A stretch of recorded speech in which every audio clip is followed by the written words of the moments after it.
Hi hello నమస్తే welcome back to our channel village boys 300. నేను మీ హరిషర్లు పోతే చాలా బాగున్నాను. ఈ వీడియో అయితే వినాయక చవితి రోజు అయితే అప్లోడ్ చేద్దాం అనుకున్నాను, కానీ కొంచెం టైం లేకపోవడం వల్ల ఈరోజు అయితే అప్లోడ్ చేస్తున్నాను. ఈరోజు అయితే మా విలేజ్లో అయితే వినాయకుని అయితే పెట్టారు. ఎలా పెట్టారు ఏంటి అనేది అయితే మీకు ఒకసారి చూపిస్తాను.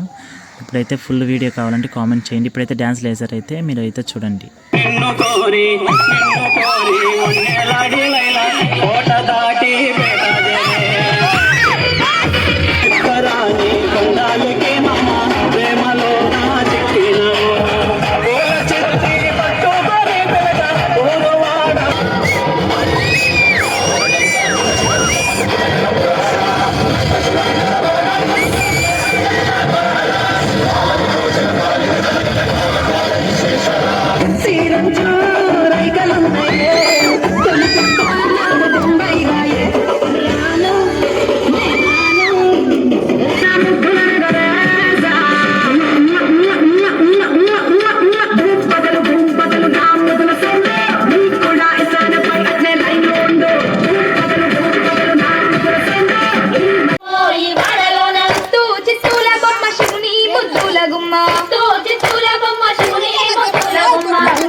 నమ్మో ఈ వాడలోన బంగారు బొమ్మ దొరికే నమ్మో ఈ వాడలోన బంగారు బొమ్మ దొరికే నమ్మో